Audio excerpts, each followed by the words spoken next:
সোহাগকে I love you বলে সূর্য।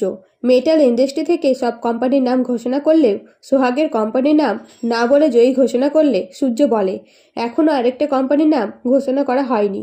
তখন যিনি নাম ঘোষণা করেছিলেন তিনি বলেন এটা তো নতুন কোম্পানি, কিভাবে এত বড় টেন্ডার দেব। তখন সূর্য বলে এখানে তো মেনশন করা ছিল না যে নতুন কোনো কোম্পানি টেন্ডার পাবে না, এবার তাহলে আমাকে কোর্টে যেতে হবে আপনাদের বিরুদ্ধে।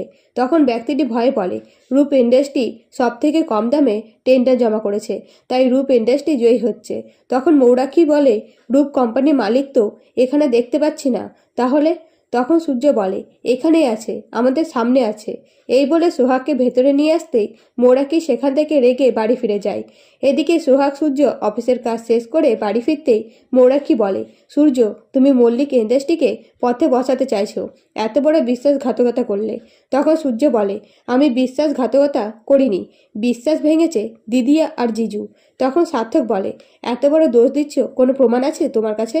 তখন সূর্য বলে সূর্য মল্লিক প্রমাণ ছাড়া কথা বলে না। এই বলে বিবেককে ভেতরে ডাকতেই বিবেক এসে সার্থকের দেওয়া টাকা ফেরত দিতে চাইলে সার্থক বলে কিসের টাকা, কিছুই বুঝতে পারছি না। তখন বিবেক বলে যেদিন আপনি আমার বাড়ি গেছিলেন সোহাগ আমাদের বাড়িতেই ছিল, সোহাগ বলেছিল টাকাটা নিতে, তাই নিয়েছিলাম। আর এইসব ঘটনা সোহাগ সূর্যকে সবটা জানায়। এসব শুনে মৌরাক্ষী রেগে যায় এবং বাড়ি ছেড়ে রূপাদের চলে যেতে বলে। তখন বারবার রূপাদের তাড়িয়ে দিলে রূপা ক্ষমা চায় সূর্যর কাছে। তখন সোহাগ ইন্দ্রকে বলে সূর্যকে বোঝাতে, সূর্য যেন রূপাকে ক্ষমা করে দেয়।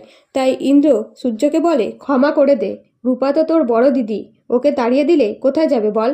তখন সূর্য রূপাদের থাকতে দিতে রাজি হয়ে যায়। এইদিকে ইন্দ্রকে গুরুদেব বলে সোহাগ সূর্যকে কোথাও প্রকৃতির মধ্যে পাঠাতে, তাহলে সব ভুলে সোহাগ সূর্য মিলেমিশে যাবে, দূরত্ব মিটবে, কাছাকাছি আসবে। তাই ইন্দ্র সূর্যকে বলে সোহাগকে নিয়ে হানিমুনে যেতে। তাই সূর্য রাজি হয়। আর বাসে করে ঘুরতে যাওয়ার সময় বলে ভালোবাসার জন্য একটা দিন হবে কেন, যখন তখন ভালোবাসা যায়। এই বলে চিৎকার করে বলে আই লাভ ইউ সোহাগ। তো বন্ধুরা, ভিডিওটা ভালো লাগলে লাইক করবেন। ধন্যবাদ।